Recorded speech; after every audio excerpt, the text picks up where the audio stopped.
ایک ایسی وادی جو کہ جنوں، پریوں، بھوتوں، دیو اور عجیب الخلقت مخلوقات کے بارے میں جانی جاتی ہے۔ ایسا پہاڑ جہاں پر ہمیشہ اندھیرا رہتا ہے، چاند اور سورج کی روشنی وہاں پر کبھی بھی نہیں پہنچی۔ وہ وادی جہاں پر آج تک کوئی بھی انسان نہیں پہنچ سکا۔ یہ وادی کیا کوئی جنوں کا دیش ہے یا پھر کسی اور دنیا میں جانے کا ایک پر اسرار راستہ؟ پیارے دوستو، آج کی اس ویڈیو میں ہم اس پر اسرار وادی کے بارے میں جاننے کی کوشش کریں گے، جسے کوہ کاف کہا جاتا ہے۔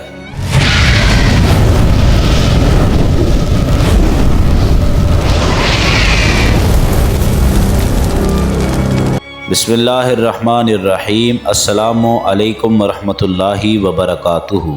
پیارے دوستو، کوہ کاف کا نام سامنے آتے ہی کوئی گمشدہ عربی کہانیاں ذہن میں آ جاتی ہیں۔ ایسی کہانیاں جو کہ بادشاہوں کی حسین شہزادیوں سے لے کر جنوں اور پریوں کے زیر قبضہ ہیبت ناک قلعوں سے جڑی ہوتی ہیں۔ ایسی کہانیوں کا مرکز عام طور پر یہ ہوتا ہے کہ فلاں ملک کے طاقتور بادشاہ کی حسین اور نرم و نازک شہزادی کو کسی جن یا پھر دیو نے اغوا کر لیا اور کوہ کاف کے کسی ویران اور تاریک محل میں لے جا کر قید کر دیا۔ پیارے دوستو، اس طرح کی کہانیاں ہندوستان، ایران اور عرب کی افسانوی اور ادبی کتابوں میں ایک اہم مقام رکھتی ہیں۔ تحریری شکل میں موجود ہونے کے علاوہ یہ کہانیاں سینہ بسینہ روایتوں میں بھی منتقل ہوئی ہیں۔ جبل کاف یا کوہ کاف مشرقی وسطی اور عربوں کے مشہور افسانوں میں ایک مشہور افسانوی پہاڑی سلسلے کا نام ہے۔ پیارے دوستو، اسلامی روایتوں میں کوہ کاف کو جنوں کا وطن کہا جاتا ہے، جسے خدا نے چمکتے زمرد سے بنایا ہے، جبکہ ایرانی روایتوں کے مطابق یہ علاقہ شمالی کفکاف کے علاقوں میں تھا، جس علاقے کو انسانوں کی کسی بھی حکومت نے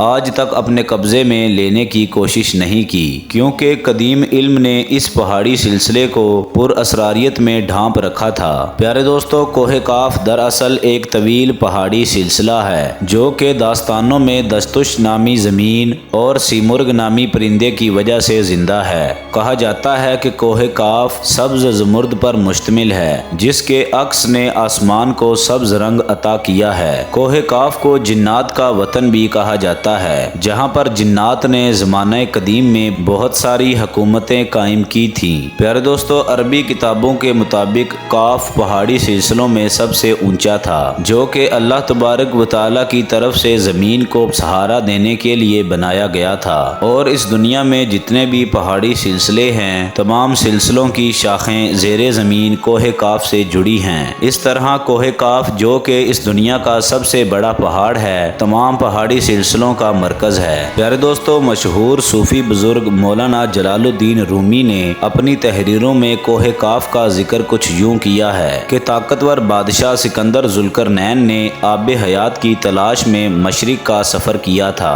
اس سفر کے دوران آپ کوہ کاف تک جا پہنچے تھے۔ جب آپ کوہ کاف پر پہنچے تو آپ نے دیکھا کہ وہاں پر فرشتہ اسرافیل قیامت کے دن سور پھونکنے کا انتظار کر رہے ہیں۔ پیارے دوستو، کوہ کاف اور اس میں موجود مخلوقات کے بارے میں ایک اور روایت بیان کی جاتی ہے کہ حضرت ابن عباس فرماتے ہیں کہ رسول اللہ صلی اللہ علیہ وسلم ایک مرتبہ ہمارے پاس تشریف لائے، جبکہ ہم مسجد نبوی میں خلقہ بنا کر بیٹھے ہوئے تھے۔ ہمیں آپ صلی اللہ علیہ وسلم نے فرمایا کہ تم لوگ کیا کر رہے ہو؟ ہم نے عرض کی کہ یا رسول اللہ صلی اللہ علیہ وسلم، ہم سورج کے متعلق غور کر رہے ہیں کہ وہ کس طرح طلوع ہوتا ہے اور کس طرح غروب ہوتا ہے۔ تو آپ صلی اللہ علیہ وسلم نے فرمایا کہ تم نے اچھا کیا، اس طرح مخلوق میں فکر کرو اور خالق میں فکر نہ کرنا، کیونکہ اللہ جس کے لیے جو چاہتا ہے وہ پیدا کرتا ہے۔ تم اس سے تعجب کرو کہ کوہ کاف سے آگے 7 سمندر ہیں، ہر سمندر 500 سال سفر کرنے کے برابر طویل ہے، اور ان کے آگے 7 زمینیں بھی ہیں جن کا نور ان کے باسیوں کے لیے چمکتا ہے۔ اس کوہ کاف کے آگے 70,000 مخلوقات ہیں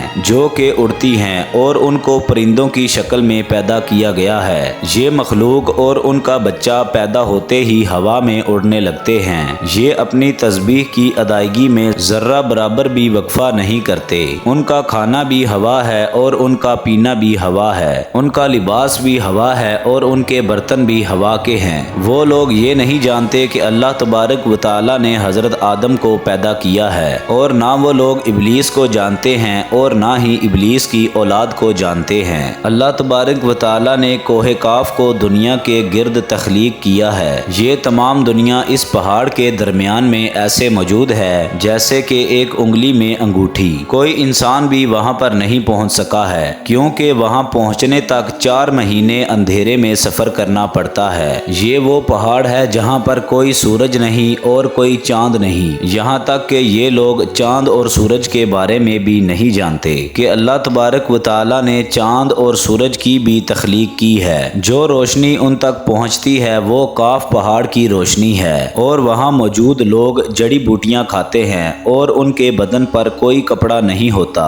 پیارے دوستو، صحابہ کرام نے پوچھا، یا رسول اللہ صلی اللہ علیہ وسلم، کیا وہ لوگ فرشتے ہیں؟ تو آپ صلی اللہ علیہ وسلم نے ارشاد فرمایا کہ نہیں، وہ لوگ فرشتے نہیں ہیں، لیکن اللہ تبارک و تعالی سے ان لوگوں کی فرما برداری بالکل فرشتوں کی طرح ہے۔ پیارے دوستو، پھر آپ صلی اللہ علیہ وسلم نے ارشاد فرمایا کہ معراج کی رات آپ کی ملاقات ان لوگوں سے ہوئی تھی، اور وہاں کے لوگوں نے آپ صلی اللہ علیہ وسلم کی دعوت کو قبول کیا اور وہ لوگ مسلمان ہو گئے۔ پیارے دوستو، حضور صلی اللہ علیہ وسلم کی اس حدیث مبارکہ سے یہ بات واضح ہو جاتی ہے کہ اس دنیا میں کوہ کاف نامی ایک ایسی پر اسرار جگہ موجود ہے جہاں پر انسان کا جانا ناممکن ہے، اور اللہ تبارک و تعالی نے اس جگہ کو انسانوں کی نظروں سے پر اسرار اور خفیہ کیوں رکھا ہوا ہے، اس بات کا علم صرف اللہ تبارک و تعالی کو ہی ہے۔ پیارے دوستو، مزید تحقیق کے مطابق اس جگہ کے بارے میں بے شمار روایات اور قصے کہانیاں ملتی ہیں، بلکہ اللہ تبارک و تعالی نے قرآن مجید میں اس کاف نام کی عظمت کو اتنا بڑھایا ہے کہ اللہ پاک نے قرآن مجید میں ایک سورت نازل فرمائی ہے جس کا نام سورت قاف ہے۔ پیارے دوستو، اگر آپ کو ویڈیو پسند آئی ہو، ویڈیو کو لائک کر دیں، چینل کو سبسکرائب کر دیں، بیل آئیکن کو کلک کر دیں تاکہ ہماری نئی آنے والی مزید اچھی ویڈیوز باقاعدگی کے ساتھ آپ تک پہنچ سکیں۔ اپنا خیال رکھیے گا۔ اللہ حافظ۔